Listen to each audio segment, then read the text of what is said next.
Shalom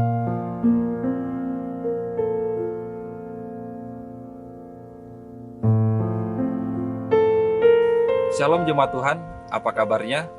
Saya yakin kita semua masih dalam kondisi yang baik, sehat, dalam perlindungan Tuhan.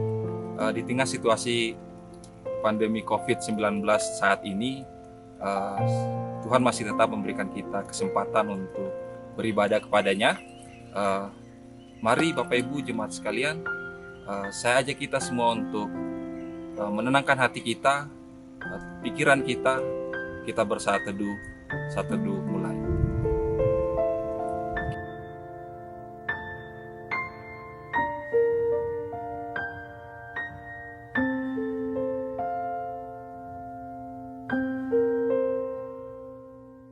Jemaat yang terkasih di dalam Tuhan kita Yesus Kristus, saya mengajak jemaat Tuhan untuk membuka Alkitab kita. Kita buka dari Mazmur 121 ayat yang pertama sampai ayat yang ke-8. Jika jemaat Tuhan sudah mendapatkannya, saya ajak kita untuk membaca firman ini secara bersama-sama. Mazmur 121 ayat yang pertama hingga ayat yang ke-8. Tuhan penjaga Israel. Nyanyian ziarah. Aku melayangkan mataku ke gunung-gunung. Dari manakah akan datang pertolonganku? Pertolonganku ialah dari Tuhan yang menjadikan langit dan bumi. Ia tak akan membiarkan kakimu goyang. Penjagamu tidak akan terlelap. Sesungguhnya tidak terlelap dan tidak tertidur penjaga Israel. Tuhanlah penjagamu, Tuhanlah naunganmu. Di sebelah tangan kananmu, matahari tidak menyakiti engkau pada waktu siang, atau bulan pada waktu malam. Tuhan akan menjaga engkau terhadap segala kecelakaan. Ia akan menjaga nyawamu. Tuhan akan menjaga keluar masukmu dari sekarang sampai selama-lamanya. Jemaat Tuhan, kita akan membuka ibadah kita, mari kita berdoa. Tuhan yang baik, kami bersyukur untuk segala penyertaan-Mu, pemeliharaanmu di dalam hidup kami. Kalau sampai hari ini kami ada, semua karena kasih karunia Tuhan. Kami mohon hikmat-Mu bersama-sama dengan kami. Kami mohon kuasa-Mu menaungi setiap kami, melawat setiap kami, sehingga kami semua boleh dilawat dengan kuasa-Mu di dalam ibadah ini. Dan tidak ada yang mencuri setiap apa yang Tuhan kami mau naikkan, apa yang Tuhan sampaikan. Biarlah si pengganggu, iblis itu, dengan segala manifestasinya, kami tolak di dalam nama Yesus. Dan Tuhan sendiri hadir bersama-sama dengan kami. Di dalam nama Yesus kami berdoa. Amin. Jemaat Tuhan, saya yakin kita semua punya masalah. Apalagi di tengah situasi COVID-19 di saat ini, terkadang membuat kita cemas, membuat kita takut. Tetapi saya percaya bahwa firman Tuhan yang menjadi kekuatan dan pengharapan untuk kita menghadapi situasi saat ini. Oleh sebab itu, mari kita bersuka karena firman Tuhan, kita berdiri.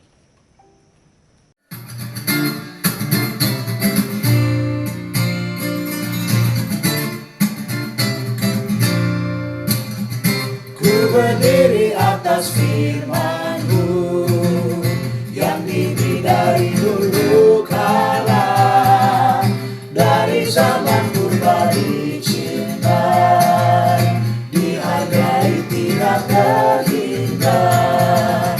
Ku berdiri atas firman-Mu meskipun dunia binasa. Firman Tuhan tak pernah lengkap, ku berdiri atas firman-Mu.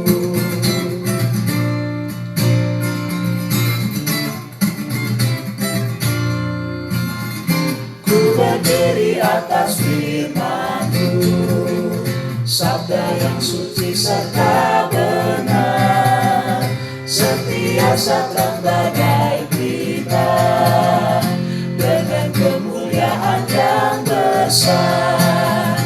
Ku berdiri atas firman-Mu meskipun dunia binasa.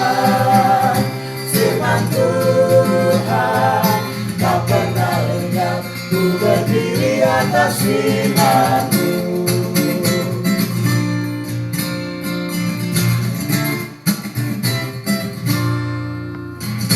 Ku berdiri atas firman-Mu yang tunjuk pada jalan hidup.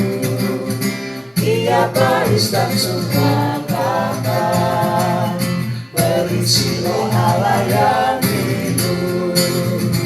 Ku berdiri atas firman-Mu, meskipun dunia binasa. Firman Tuhan tak pernah lenyap. Ku berdiri atas firman-Mu. Jemaat Tuhan, kini tiba saatnya kita akan mendengarkan firman Tuhan yang akan dibawakan oleh hambanya Evangelis Mary Krisanti. Kiranya firman Tuhan ini dapat menjadi penolong untuk kita menghadapi kehidupan kita hari lepas hari.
Jemaat, kita akan mendengarkan firman Tuhan. Sebelumnya kita akan berdoa.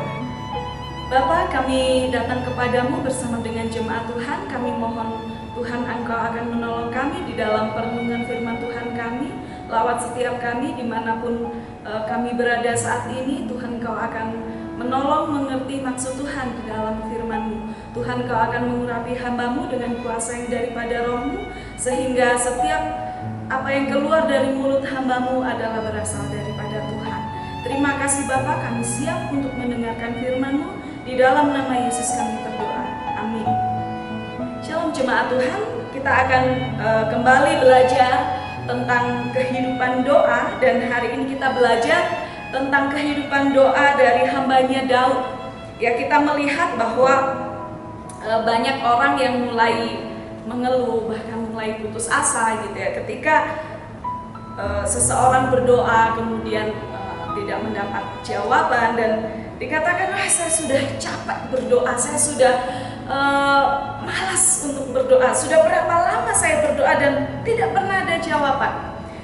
Kalau kita pikirkan kalimat ini ya, kadang-kadang agak menjadi satu kegelian gitu ya, ketika seorang capek berdoa, entah apa yang dilakukan di dalam doa. Mungkin dia berdoa dengan lari-lari, atau dia berdoa dengan jalan yang cukup menanjak sehingga dia capek. Karena kalau kita berpikir bahwa doa itu adalah komunikasi antara kita dengan Tuhan, ya, kita berbicara dengan Tuhan, apakah itu membuat seseorang merasa capek? Dan saya ingin bertanya ya, di sini adakah orang yang pernah capek untuk ngomong, pernah capek untuk bicara? Ya, mungkin orang ada kalanya malas untuk bicara, tapi bukan berarti tidak berbicara sama sekali kan? Dan biasanya ya itu hanya bertahan beberapa hari, setelah itu dia akan mulai berbicara kembali, kecuali dia mengalami gangguan secara psikologi. Dia akan mengurung diri, tidak bicara terhadap apapun dan siapapun ya. Tetapi sebagai manusia normal, penelitian mengatakan bahwa setiap hari seseorang itu harus mengeluarkan 5.000 kata. Setiap harinya 3.000 atau 5.000 kata ya. Ketika itu tidak bisa diungkapkan, ya maka itu menjadi sebuah dilema, itu menjadi sebuah masalah di dalam dirinya. Ada orang-orang yang tidak bisa mengungkapkan secara verbal, tetapi dia mengungkapkan secara tulisan. Itu ada. Tetapi normalnya manusia akan berbicara. Ya, oleh karena itu ketika kita saat ini diperhadapkan dengan social distancing, agak menjadi satu kerumitan di dalam hidup kita. Karena apa? Karena orang butuh untuk berbicara. Nah, sehingga kita menemukan ya, untuk di saat ini kita sudah diuntungkan dengan komunikasi yang canggih ya. Ada HP, ada media sosial, dan di situ orang bisa berbicara, berkomunikasi satu dengan yang lain. Nah, di dalam kehidupan spiritual kita juga, doa itu memegang satu peranan penting, karena kita berbicara kepada Allah kita, kepada satu pribadi yang tahu seluruh hidup kita. Dan doa itu adalah sebuah komunikasi, perbincangan. Dan ketika itu dilewatkan, maka ada sebuah masalah yang terjadi di dalam hidup kita. Karena ada komunikasi yang tidak wajar, ada komunikasi yang terputus. Saudara, kalau di dalam sebuah relationship, di dalam menjalin sebuah hubungan, ketika tidak ada komunikasi, maka akan terjadi pertengkaran. Nah, ketika tidak ada komunikasi, maka akan terjadi kesalahpahaman. Nah, salah paham biasanya terjadi karena tidak adanya komunikasi atau komunikasi yang buruk. Nah, di dalam hubungan kita dengan Tuhan, ketika seorang kemudian tidak berdoa, tidak menghidupi doanya, maka akan terjadi kesalahpahaman, masalah, ya, kerumitan-kerumitan di dalam hidupnya karena komunikasinya bermasalah. Nah, hari ini kita akan belajar bagaimana Daud itu hidup di dalam doanya. Kalau kita mendengar tokoh Daud, biasanya kita akan mengingat adalah bagaimana dia adalah seorang raja yang jago perang. Dia adalah seorang raja yang lebih hebat daripada raja sebelumnya, yaitu Saul. Itu bisa kita lihat dalam tulisan-tulisan di dalam Perjanjian Lama ya, bahwa Daud itu berlaksa-laksa, sedangkan Saul hanya beribu-ribu gitu kan. Dan kita bisa melihat bahwa kalau kita mendengar kata Daud, biasanya kita menghubungkan dengan, oh ini adalah satu tokoh atau seorang yang suka puji-pujian, suka menyanyi. Dia pemain musik juga. Kita bisa melihat bahwa kehidupan Daud itu dia bukan hanya seorang pahlawan yang berjasa dalam bangsa Israel, tetapi kita bisa melihat bagaimana dia hidup di dalam sebuah seni gitu ya. Nah, biasanya kita akan melihat itu dan jarang sekali kita menyentuh kehidupan bagaimana Daud adalah seorang pendoa. Nah, kalau kita berbicara masalah doa, biasanya tokoh-tokoh yang terkenal adalah Abraham. Bagaimana dia berkomunikasi dengan Tuhan, mengadakan penawaran ya, doa syafaat Abraham. Kemudian kita bisa melihat Hana, orang yang berdoa bagaimana di tengah pergumulan. Tapi untuk sebuah kehidupan doa, Daud jarang sekali disentuh. Tetapi tahukah saudara bahwa kehidupan Daud tidak pernah lepas dari doanya. Bahkan kalau kita melihat di dalam kitab Mazmur itu banyak sekali tulisan Daud mengenai doa. Ada doa waktu pagi, ada doa waktu siang, ada doa waktu malam hari, ada doa waktu dalam pergumulan, ada doa waktu dalam keadaan sakit, ada doa memohon Israel dipulihkan. Dan kita melihat bahwa Daud itu hidup bukan hanya sebagai pemimpin yang berhasil, tetapi kita melihat bahwa kepemimpinan Daud yang berhasil itu dilihat dari kehidupan doanya. Maka doa itu menjadi satu bagian yang penting bagi kehidupan Daud. Saudara, ketika Daud mengalami satu kebimbangan, dia tidak pernah lari dari Tuhan. Dia lalu bertanya kepada Tuhan. Itu adalah sebuah komunikasinya dia. Bagaimana dia harus memimpin Israel bahkan sebelum dia diurapi menjadi raja. Ketika dia berperang melawan Daud, ya, ketika dia berperang melawan Daud, ada satu kalimat yang dia ucapkan dan itu sangat terkenal sekali dalam kalimat itu ya, bahwa dia menyatakan, Tuhan telah menjaga aku dari cengkraman singa-singa, dari serigala, dan dari binatang-binatang buas yang lainnya. Artinya dia adalah orang yang spiritnya dibangun bukan hanya ketika dia menjadi pemimpin, bukan hanya ketika dia berhasil, tetapi jauh sebelum itu memang Daud adalah orang yang kental dengan kehidupan mengandalkan Tuhan dan bagaimana berkomunikasi dengan Tuhan. Dan hari ini kita akan belajar dalam Mazmur pasal 86. Kita membuka Mazmur pasal 86 ayat 1 sampai 17. Doa Daud, sendengkanlah telingamu ya Tuhan, jawablah aku sebab sengsara dan miskin aku. Peliharalah nyawaku sebab aku orang yang kau kasihi. Selamatkanlah hambamu yang percaya kepadamu. Engkau adalah Allahku, kasihanilah aku ya Tuhan. Sebab kepadamulah aku berseru sepanjang hari. Buatlah jiwa hambamu bersukacita, sebab hambamulah ya Tuhan ku angkat jiwa. Sebab kepadamulah ya Tuhan ku angkat jiwaku. Sebab Engkau ya Tuhan baik dan suka mengampuni dan berlimpah kasih setia bagi semua orang yang berseru kepadamu.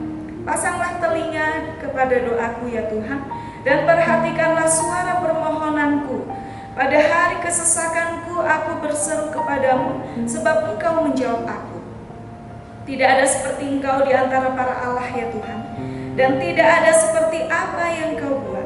Segala bangsa yang Kau jadikan akan datang, sujud menyembah di hadapan-Mu ya Tuhan, dan akan memuliakan nama-Mu. Sebab Engkau besar dan melakukan keajaiban-keajaiban, Engkau sendiri saja Allah. Tunjukkanlah kepadaku jalan-Mu ya Tuhan, supaya aku hidup menurut kebenaran-Mu. Bulatkanlah hatiku untuk takut akan nama-Mu.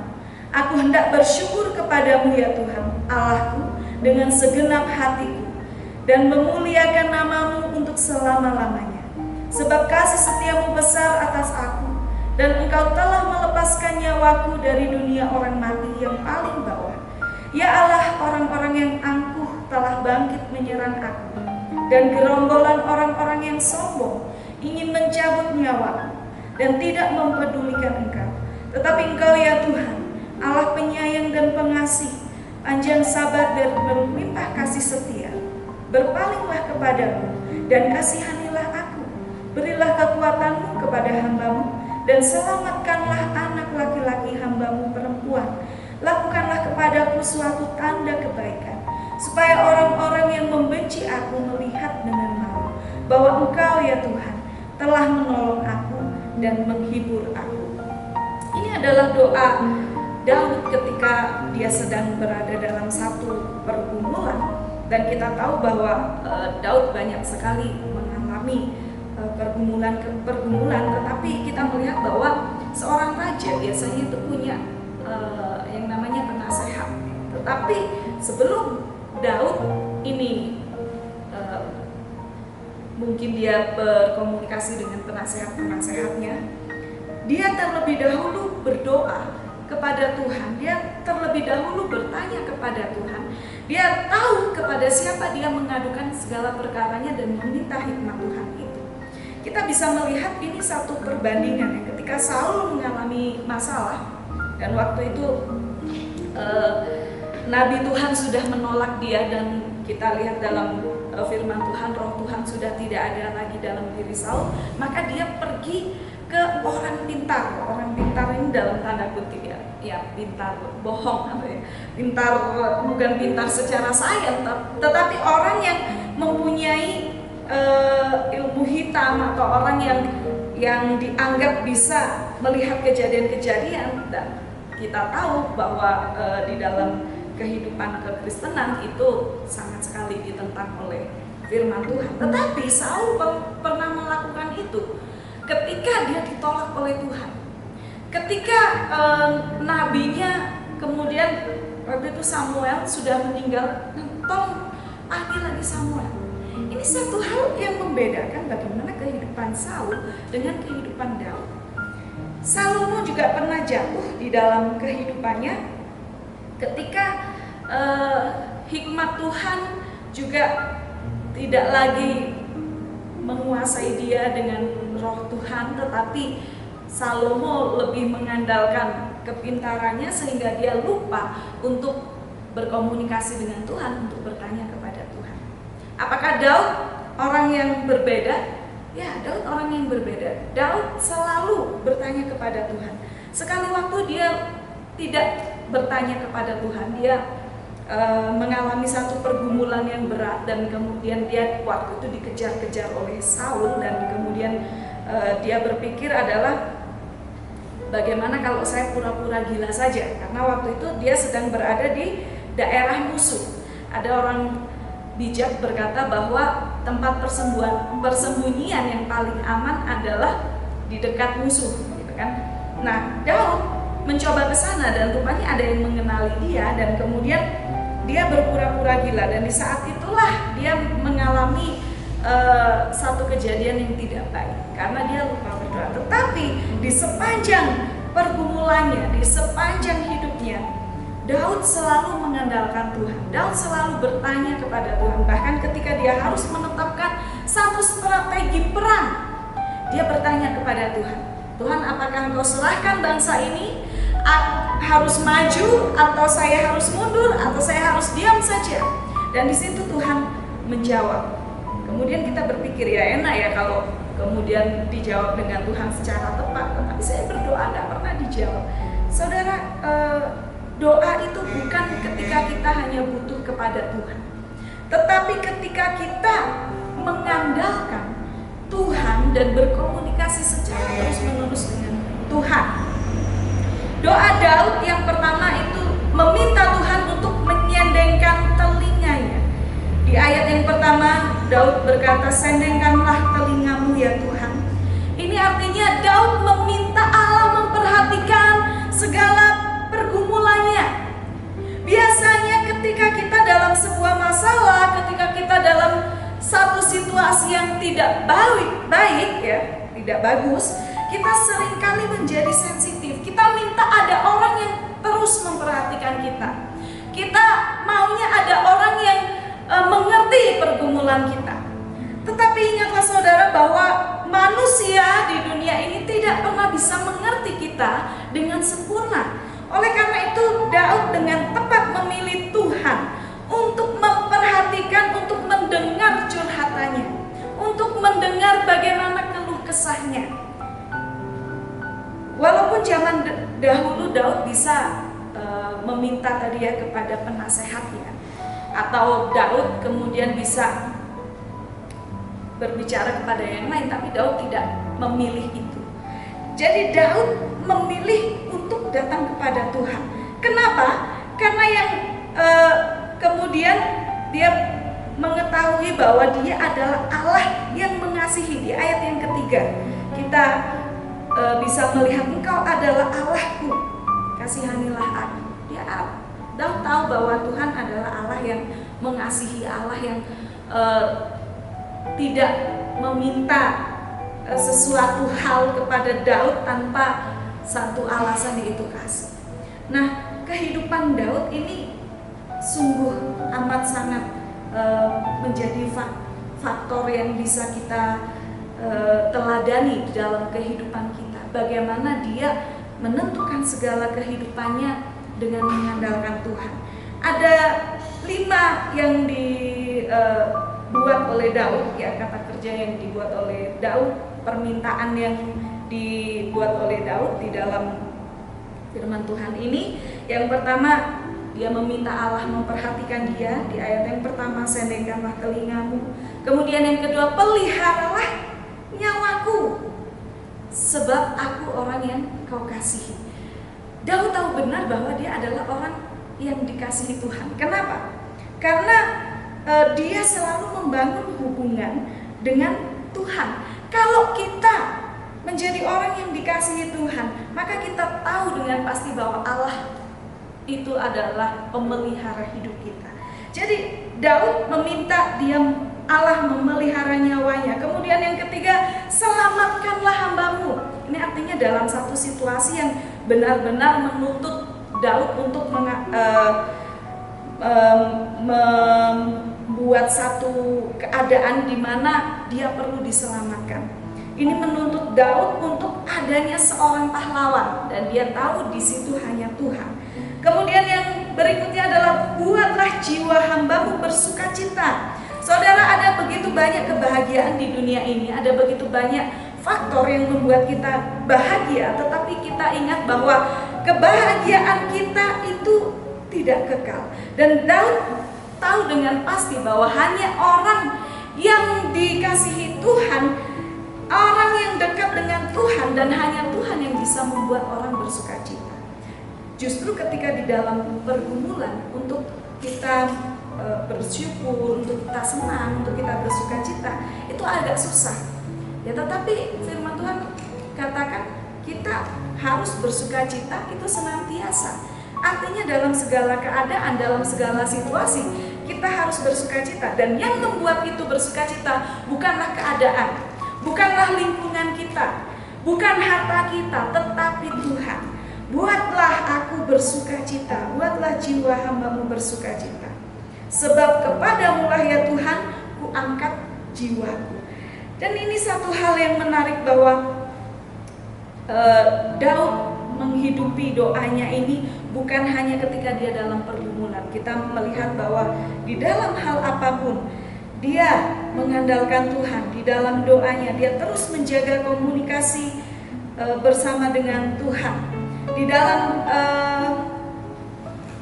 ayat yang berikutnya kita melihat di dalam ayat yang ke-7, pada hari kesesakanku aku berseru kepadamu sebab engkau menjawab aku. Dia tahu pasti bahwa Tuhan akan menjawab doanya. Seringkali kita meragukan bahwa Tuhan tidak pernah menjawab doa kita, padahal ya belum waktunya Tuhan. Hanya kita tidak pernah sabar gitu ya. Ketika doa sudah dijawab, maka ya kita sudah lupa sama Tuhan. Oleh karena itu kita melihat kembali bahwa Daud meminta untuk Tuhan melepaskan dia. Kemudian di ayat yang ke-8 sampai ke-10 kita bisa melihat bahwa dia meminta agar Allah menyaksikan dia. Tidak ada yang seperti Tuhan, tidak ada yang seperti Engkau di antara para Allah. Ini artinya saat itu ada begitu banyak bangsa dengan mempunyai konsep Allah yang berbeda. Dan dia tahu pasti bahwa Allah yang disembah Daud itu adalah Allah yang berbeda dengan Allah-Allah lain yang disembah oleh bangsa-bangsa lain. Allahnya adalah Allah yang tidak pernah meninggalkan Daud. Kalau kita melihat di dalam bangsa-bangsa yang lain, Allah mereka bisa meninggalkan ketika mereka tidak hidup sesuai dengan aturan yang dibuat oleh Allah mereka, yang dipercaya sebagai Allah mereka. Tetapi kita melihat bahwa Allah kita tidak pernah meninggalkan, dan Allah Daud, Allah Israel tidak pernah meninggalkan Israel, sekalipun mereka kerap kali meninggalkan Tuhan, kerap kali menggantikan Tuhan dengan Allah-Allah lain, tetapi Allah tidak pernah meninggalkan mereka. Oleh karena itu Daud meyakini bahwa tidak ada Allah seperti Allahnya Israel. Dan sebab engkau besar dan melakukan keajaiban, engkau sendiri saja Allah. Tunjukkanlah kepadaku jalanmu ya Tuhan, supaya aku hidup menurut kebenaranmu. Ini yang paling penting ketika kita berdoa adalah supaya Tuhan menunjukkan jalannya. Bukan supaya permintaan kita dijawab, bukan supaya pergumulan kita dijawab dan Tuhan melakukan sesuai dengan keinginan kita. Bukan itu poinnya. Daud tahu pasti ketika dia datang kepada Tuhan adalah supaya Tuhan menunjukkan jalannya sehingga dia hidup benar. Karena ketika kita tidak dipimpin oleh Tuhan, sudah pasti kita akan mengambil jalan yang salah. Dan kesalahan itu mengakibatkan semua masalah yang terjadi di dalam hidup kita. Kita coba mengingat ya, apa sih sebenarnya sumber masalah dalam hidup kita? Sumber masalah dalam hidup kita adalah kita membuat kesalahan. Entah itu keputusan yang salah, perbuatan yang salah, perkataan yang salah, tetapi pasti ada kesalahan. Nah, doa Daud adalah untuk supaya Tuhan memimpin dia di jalan yang benar. Dan kita bisa melihat sampai akhir hidup Daud, dia adalah orang yang benar-benar dikasihi oleh Tuhan. Dia adalah orang benar-benar orang yang melekat di hatinya Tuhan. Karena apa? Karena Daud hidup sesuai dengan kebenaran Allah. Daud hidup sesuai dengan apa yang Tuhan sudah perintahkan, apa yang Tuhan tunjukkan kepada dia. Dan ini membuat kita mengerti bahwa doa itu bukan hanya sekedar memohon, bukan hanya sekedar meminta.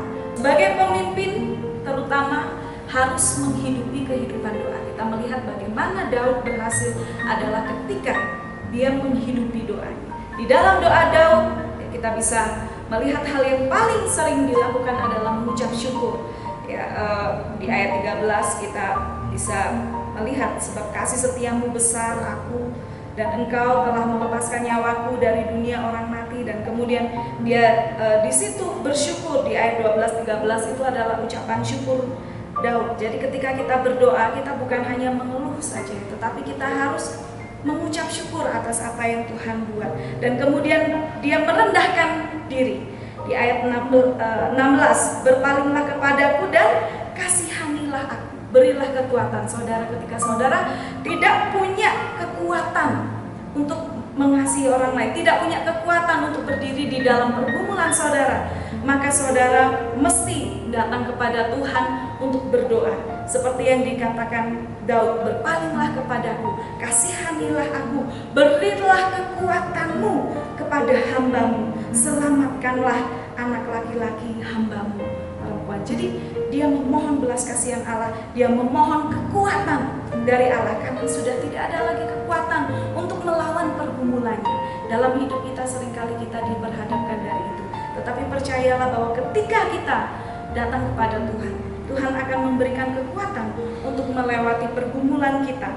Dan yang berikutnya, yang terakhir, dia meminta Tuhan memberikan tanda kebaikan supaya orang boleh melihat kemuliaan Allah. Biarlah firman Tuhan ini menolong setiap kita untuk bisa meneladani kehidupan doa hambanya Daud. Mari kita berdoa. Terima kasih Bapa untuk firman-Mu hari ini yang sudah menolong kami, untuk kami boleh belajar dari kehidupan doa hamba-Mu Daud. Kami mau hidup sesuai dengan firman-Mu, sesuai dengan perintah-Mu, bagaimana kami menghidupi komunikasi kami bersama dengan Tuhan, hubungan kami bangun erat dengan Tuhan. Dan Tuhan akan menolong, memberikan kami kekuatan untuk melawan setiap pergumulan kami. Terima kasih Bapa di surga. Di dalam nama Yesus kami berdoa. Amin.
Saudara yang terkasih dalam Tuhan, kita akan menutup ibadah kita. Dengarkanlah firman Tuhan. Kuatkan dan teguhkanlah hatimu, sebab engkaulah yang akan memimpin bangsa ini memiliki negeri yang kujanjikan dengan bersumpah kepada nenek moyang mereka untuk diberikan kepada mereka. Hanya kuatkan dan teguhkanlah hatimu dengan sungguh-sungguh. Bertindaklah hati-hati sesuai dengan seluruh hukum yang telah diperintahkan kepadamu oleh hamba-Ku Musa. Janganlah menyimpang ke kanan atau ke kiri, supaya engkau beruntung kemanapun engkau pergi. Kita berdoa. Bapa yang baik, kami telah mengakhiri persekutuan kami di dalam ibadah kami hari ini. Tetapi kami percaya bahwa pimpinan Tuhan dan komunikasi kami dengan Tuhan akan terus kami jalin di sepanjang hidup kami. Kami memohon Tuhan menguatkan dan meneguhkan hati kami untuk melangkah, melakukan sesuai dengan kebenaran firman. Dan biarlah Tuhan memberkati setiap hamba-Mu, dimanapun mereka berada, jemaat Tuhan. Memberkati mereka di dalam pekerjaan, di dalam keluarga, di dalam apapun yang mereka lakukan. Tuhan senantiasa memberkati. Jemaat Tuhan, arahkanlah hatimu kepada Tuhan, terimalah berkat Tuhan. Tuhan memberkati engkau, Tuhan menghadapkan wajahnya kepadamu dan menyinari engkau. Tuhan menyertai engkau dari saat ini sampai Maranatha, Tuhan datang kedua kali. Amin. Demikian seluruh rangkaian ibadah kita pada saat ini. Saya terus mengajak jemaat Tuhan untuk memberikan persembahan yang dapat disalurkan melalui nomor rekening yang tertera di layar Bapak Ibu sekalian. Kiranya persembahan yang boleh kita berikan pada saat ini dapat mendukung pelayanan pekerjaan Tuhan di Gereja Kemah Injil Indonesia. Saya Domingus Tangkemali undur diri. Sampai ketemu di ibadah-ibadah online selanjutnya. Tuhan Yesus memberkati. Shalom.